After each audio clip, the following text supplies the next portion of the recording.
കഴിഞ്ഞ കുറച്ചു കാലമായി ഏറെ ചർച്ച ചെയ്യുന്ന ഒരു വിഷയമാണല്ലോ സർക്കാരിൻ്റെ ധൂർത്ത്.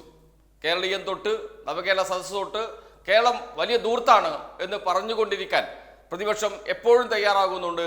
അത് കേരളത്തിൽ ചർച്ചയാക്കി മാറ്റാൻ പ്രതിപക്ഷത്തിന് കഴിയുന്നുമുണ്ട്. അത് ഏറ്റുപിടിക്കാൻ മാധ്യമങ്ങൾ തയ്യാറായി നിൽക്കുന്നുമുണ്ട്. പെൻഷൻ നൽകാൻ പണമില്ല, അത്യാവശ്യ കാര്യങ്ങൾക്ക് പണമില്ല, സപ്ലൈകോക്ക് നൽകാൻ പണമില്ല, പക്ഷേ ധൂർത്തിന് പണമുണ്ട്, കേരളത്തിന് പണമുണ്ട് എന്നാണ് എപ്പോഴും ഉയർത്തുന്ന വാദം. അതോടൊപ്പം തന്നെ ക്ലിഫ് ഹൗസിൽ നടക്കുന്ന അറ്റകുറ്റപ്പണികൾക്ക് ഇത്ര രൂപ ചെലവഴിച്ചു അല്ലെങ്കിൽ ഇത്ര രൂപ അനുവദിച്ചു എന്നത് 5 ലക്ഷം രൂപ മുതൽ അനുവദിക്കുന്നതുവരെ ഒന്നാം വാർത്തയായി തലക്കെട്ടായി നമ്മുടെ മാധ്യമങ്ങൾ നൽകുകയും ചെയ്യുന്നുണ്ട്. വൻ ധൂർത്താണ് കേരളത്തിൽ നടക്കുന്നത്, മുഖ്യമന്ത്രിയും മന്ത്രിമാരും ധൂർത്ത് നടത്തുന്നവരാണ് എന്ന് വരുത്തി തീർക്കാനുള്ള ശ്രമങ്ങൾ, ബോധപൂർവമായ ശ്രമങ്ങൾ നടന്നുകൊണ്ടിരിക്കുന്നുണ്ട്. അത് കുറെ കാലമായി നടക്കുന്ന ചർച്ചയാണ്. കേരളീയത്തിൽ നാം അത് കേട്ടതാണ്, നവകേരള സദസ്സിൽ നാം കേട്ടതാണ്. ഓരോ മന്ത്രിമാരും വാഹനം വാങ്ങുമ്പോൾ അത് നാം കേൾക്കുന്നതാണ്. അല്ലെങ്കിൽ ഏതെങ്കിലും ഡിപ്പാർട്ട്മെൻറ്റിന് ഏതെങ്കിലും സർക്കാർ ഉദ്യോഗസ്ഥന് വാഹനം വാങ്ങുമ്പോൾ അത് കേൾക്കുന്നതാണ്. അതല്ലെങ്കിൽ ഏതെങ്കിലും കോർപ്പറേഷന് ഒരു വാഹനം വാങ്ങുമ്പോൾ, കെട്ടിടം നിർമ്മിക്കുമ്പോൾ നാം അത് കേട്ടുകൊണ്ടിരിക്കുന്നതുമാണ്. അങ്ങനെ വലിയ ചർച്ചയായി മാറിയിരിക്കുന്ന കേരളത്തിലെ മന്ത്രിസഭയുടെ ധൂർത്ത്, ആ ധൂർത്ത് നിയമസഭയിലും ബജറ്റ് പ്രസംഗത്തിലും കഴിഞ്ഞ ദിവസം വരികയും ചെയ്തു. പ്രതിപക്ഷത്തോട് കെ.എൻ. ബാലഗോപാൽ ചോദിക്കുന്ന ഒരു ചോദ്യമുണ്ട്. ആ ചോദ്യത്തിന് പക്ഷേ പ്രതിപക്ഷം ഇതുവരെയും മറുപടി പറഞ്ഞിട്ടില്ല. പരസ്യ സംവാദമാകാം എന്നൊക്കെ പ്രതിപക്ഷ നേതാവ് വി.ഡി. സതീശൻ പറയുന്നുണ്ട്. എങ്കിലും ഈ പ്രശ്നം ചർച്ച ചെയ്യാൻ തയ്യാറാണോ? നിയമസഭയിലെങ്കിലും ബജറ്റ് ചർച്ചാവേളയിലെങ്കിലും ഇക്കാര്യം വിശദമായി പറയാൻ പ്രതിപക്ഷാംഗങ്ങൾ തയ്യാറാകുമോ എന്ന ചോദ്യവും ഉയർന്നുണ്ട്. എന്താണ് ധൂർത്തിനെ കുറിച്ച് കെ.എൻ. ബാലഗോപാൽ ബജറ്റ് പ്രസംഗത്തിൽ പറഞ്ഞത് എന്നുകൂടി നമുക്ക് ആദ്യം കേൾക്കാം. സർ, ഇത് പറയുമ്പോൾ സർക്കാർ പണം ധൂർത്തടിക്കുകയാണെന്നുള്ള വിമർശനം ഉന്നയിക്കുവാൻ പ്രതിപക്ഷം തയ്യാറായിരിക്കും. ഞങ്ങൾ ഇക്കാര്യത്തിലുള്ള ഒരു തുറന്ന ചർച്ചയ്ക്ക് തയ്യാറാണ്. മന്ത്രിമാരുടെ എണ്ണം, ചെലവ്, വിദേശയാത്ര എന്നിവയെല്ലാം UDF കാലവുമായോ മറ്റ് സംസ്ഥാനങ്ങളുമായോ താരതമ്യം ചെയ്ത് നമുക്ക് പരിശോധിക്കാം.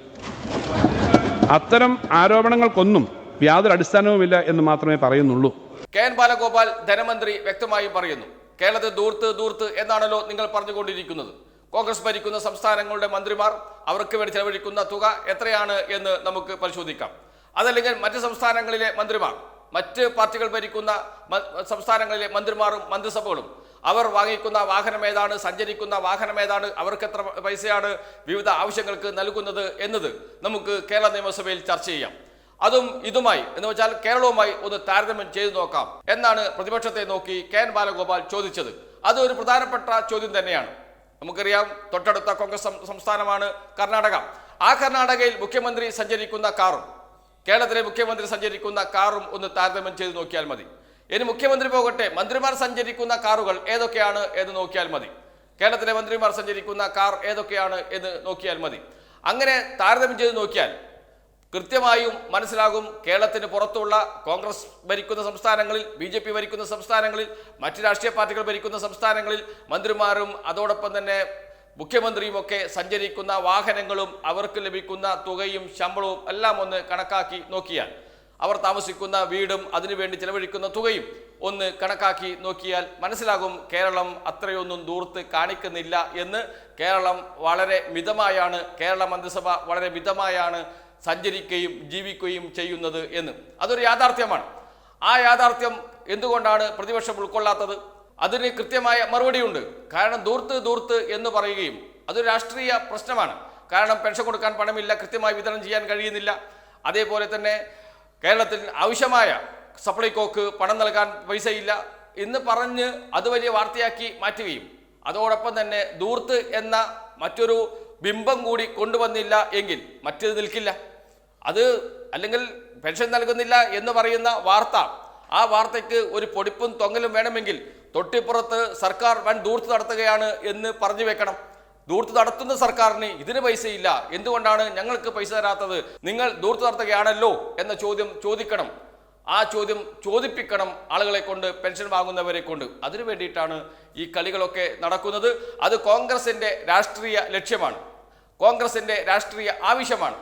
ആ ആവശ്യത്തോടൊപ്പം കോൺഗ്രസിൻ്റെ ഘടകകക്ഷികളെ പോലെ നമ്മുടെ മാധ്യമങ്ങളും നിന്നുകൊടുക്കുന്നു എന്ന വിമർശനം നേരത്തെയുണ്ട്, ഇപ്പോഴുമുണ്ട്.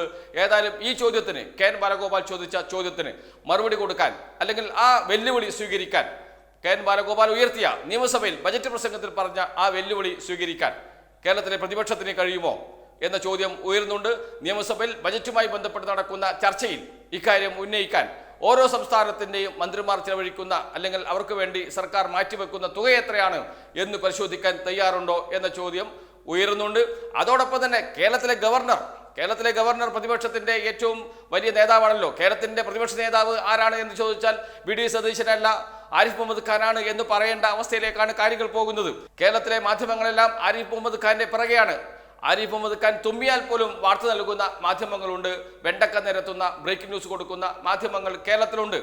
അദ്ദേഹം നടത്തുന്ന ചെലവ്, അദ്ദേഹം യാത്രയ്ക്ക് വേണ്ടി ചെലവഴിക്കുന്ന തുക എത്രയാണ് എന്ന് പരിശോധിക്കാൻ നമ്മുടെ മാധ്യമങ്ങൾ തയ്യാറാകുന്നുണ്ടോ എന്ന ചോദ്യവും ഉയർത്തേണ്ട ഘട്ടം തന്നെയാണിത്. അതെല്ലാം നിയമസഭയിൽ ബജറ്റ് ചർച്ചയിൽ ഉയർന്നു വരും എന്ന് നമുക്ക് പ്രതീക്ഷിക്കാം. അപ്പോൾ ഇതിൻ്റെ വിശദമായ കണക്കുകൾ നമ്മുടെ മുന്നിൽ എത്തുകയും ചെയ്യും.